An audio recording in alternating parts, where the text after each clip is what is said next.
Dans la récente page de l'histoire, nous avons visité le rôle de l'Église au Cameroun dans la période des luttes contre l'indépendance.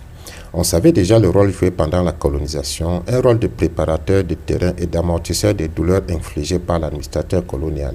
Elle est restée officiellement aux côtés du colon et de son héritier, même si en son sein des personnalités se sont ouvertement rangées aux côtés des populations locales au point de payer de leur liberté et parfois de leur vie. Pendant la lutte pour l'indépendance menée par l'Union des populations du Cameroun, l'Église catholique avait ouvertement qualifié le parti d'organisation de Satan. Il fallait diaboliser les âmes pour mieux les exposer à l'anéantissement par les armes. Selon les auteurs du livre Cameroun, une guerre cachée aux origines de la France-Afrique, l'Église catholique est d'autant plus forte qu'elle a su placer une de ses ouailles les plus fidèles au carrefour de tous les pouvoirs au Cameroun, Louis-Paul Ojula.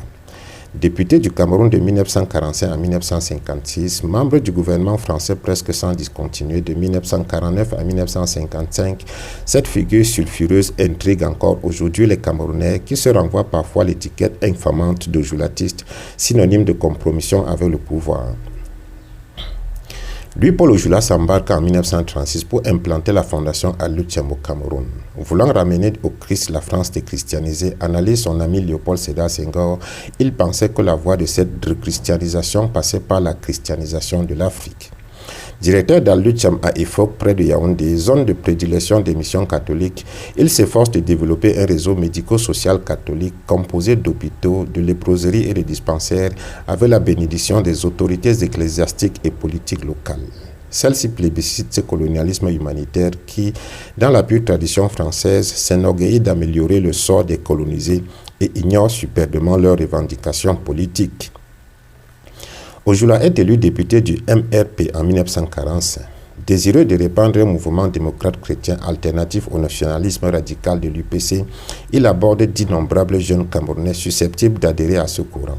Ses vecteurs d'influence sont nombreux, que ce soit à l'ADCAM qu'il préside de 1952 à 1954, au sein de ses différents cabinets ministériels, notamment au ministère de la France d'Outre-mer ou dans les réseaux catholiques camerounais ou métropolitains. S'appuyant sur ce réseau personnel, Ojula mène une carrière politique réussie au sein des gouvernements Bidol, Caï, Plevin, Faure, Pinet ou Mendes France.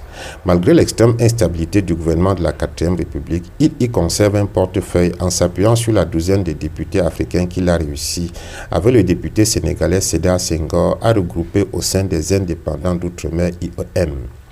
Son réseau panafricain, qui se veut une alternative au RDA, lui permet également de briller au Cameroun. Quand De Gaulle visite le pays les 25 et 26 mars 1953 pour consolider ses réseaux personnels et raviver le souvenir de la France libre, Ojula se presse à ses côtés.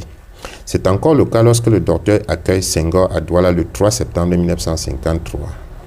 Venu apporter sa caution à Ojula, le poète de la négritude et député du Sénégal profitera de l'occasion pour vanter les mérites de l'Union française et délégitimer les revendications nationalistes sous prétexte, explique-t-il, qu'actuellement aucun pays du monde ne peut se prétendre indépendant.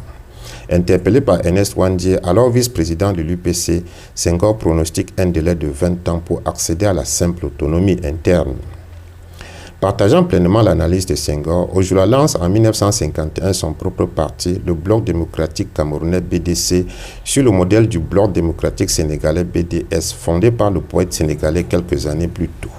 Avec un même objectif, promouvoir l'amitié franco-africaine et l'accession progressive à une plus grande autonomie. Il reçoit bien sûr le soutien en chair de Monseigneur Graffin qui, en juin 1951, organise le rabattage électoral.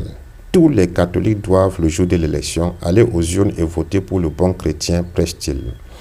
Malgré ce soutien de poids, le BDC ne parviendra jamais à se développer et ses tentatives d'implantation ne pourront jamais rivaliser avec la galaxie upéciste.